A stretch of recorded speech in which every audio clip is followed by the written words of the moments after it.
Hello, people in the Anxiety Initiative group. This is Carissa giving you a little bit of information today rather than typing it out.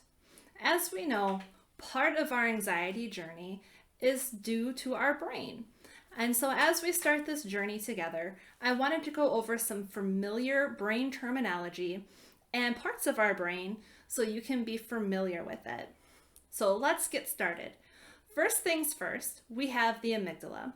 The amygdala is the part of our brain that is responsible for impulsive decisions. There we go.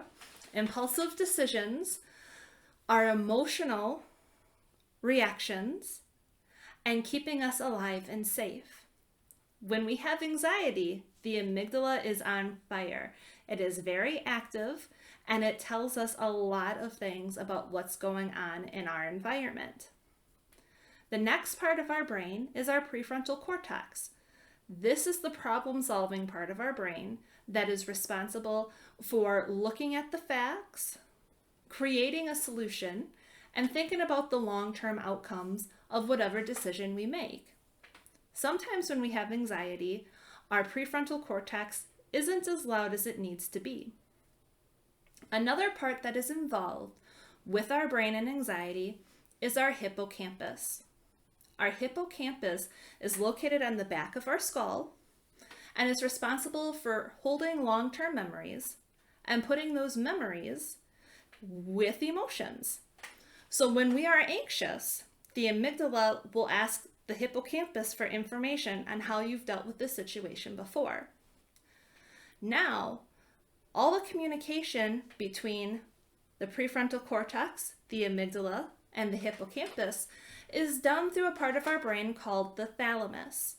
The thalamus is responsible for connecting everyone and everything in our brain and making sure it all gets the messages.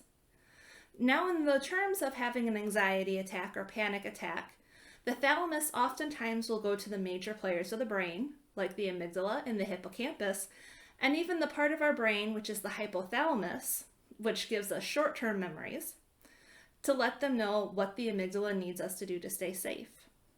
In that case, the thalamus does not talk to the prefrontal cortex, which is why we can feel like we're out of control and it struggles to find the facts. Now, as we got this part down, let's talk about the neurotransmitters quickly. The neurotransmitters are the chemicals in the brain that give us the messages that the parts of the brain want. Some of us are very familiar with the feel-good neurotransmitters, like serotonin, which is responsible for making us happy. But we also have dopamine, which is responsible for helping us feel accomplished. Oxytocin, which not only helps us feel happy, but connected to the people and places and things in our life. Endorphins, which help us feel more comfortable with any physical or emotional sensations we have. GABA, which relaxes our body. And glutamate, which helps us increase our focus without sending us into a flight or flight response. We also have our stress hormones and neurotransmitters. Epinephrine is responsible for making us feel panicky, on high alert, and have very tense muscles. You'll also notice that this is what increases our respirations, increases our heart rate, and makes us feel lightheaded or faint. Epinephrine releases the stress hormone cortisol in our body, which helps us shut down any involuntary systems to prepare for a battle. We also have norepinephrine, which is responsible for the hyperfocus that we have when we are anxious. These are the main players in anxiety. And as we go through the Anxiety Relief Initiative, we are going to talk more about how these roles fit into your life.